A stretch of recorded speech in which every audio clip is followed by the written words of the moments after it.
Hello everybody and welcome back to be familiar with Autodesk Revit software courses.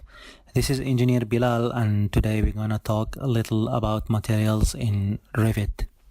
Actually, defining materials in your project template is another important task that can help maintain graphic consistency in many other areas. Actually, materials drive the graphic representation of elements not just in rendered view but also in hidden line views that are 2D or 3D. They are also responsible for cleanups between model elements because materials can merge with one another when elements of the same material are joined. Like you see here, the surface patterns and colors are all derived from the material assigned to each element. So materials in Revit are organized into groups of properties called sets, consisting of the following: identity, graphics, appearance, physical, and thermal. So let's explore these by opening the material browser. So switch to the Manage tab and choose Materials on the Settings panel to open the material browser. And like you see here, the left side of the dialog box shows the materials that exist in the active project, including a search bar to help you quickly find materials for editing. Click the icon just below the search bar to show or hide the library panel. On the right, the selected materials sets are displayed as tabs.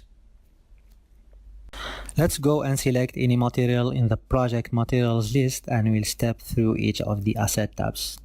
The first one is called identity. Identity actually defines schedule values and keynotes for materials. And specifying correct identity data for your standard or typical materials will increase for sure efficiency when you're using annotations such as material tags, as well as facilitate quality management by aligning model data such as manufacturer, model, and mark with your project specifications.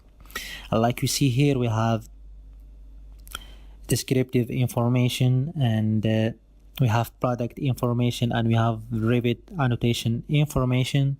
And for the first one, we have description of the material, the class, the comments, and the keywords if you want to fill this one. And you have also product information like the model, cost, and the mark or the keynote in Revit annotation information. The second one, it's called graphics. Graphics defines shading, color, and surface patterns and cut patterns. These properties actually will determine how a model element displays in non-rendered views, hidden line, shaded, or consistent colors. Shading actually defines the color and transparency of a material. Note that the color can be dependent on the material's render appearance. If the Use Render Appearance option is selected, the color and transparency are adopted from the appearance set settings and the shading controls will be disabled. The second one, we have surface pattern. Surface pattern allows the selection of a model pattern to be displayed on the faces of elements in elevation, plan, and 3D views. Note that a material surface pattern does not appear in rendered views and the pattern can be defined in the Appearance Asset tab.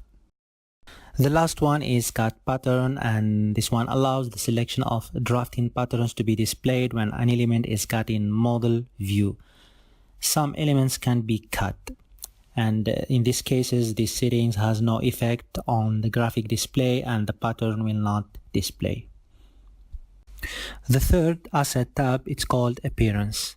Appearance actually defines rendering attributes for use in realistic and ray traced display modes, as well as renderings. These properties will become visible only when you render a view and will not affect other graphic display styles, unless the Use Render Appearance option is selected in the Graphics asset under Shading. And actually identity, graphics and appearance are the three assets that are required for every material in Revit. And you can add, by the way, physical and thermal assets for analysis if necessary. What's physical and what's thermal?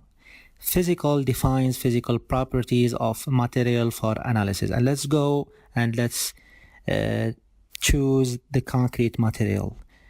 And like you see here in the concrete material, in physical tab or asset tab, we have information, we have basic thermal, we have mechanical, and we have concrete, and we need all those physical properties for material analysis. Thermal actually defines thermal properties of material for analysis. And we stay in the concrete material.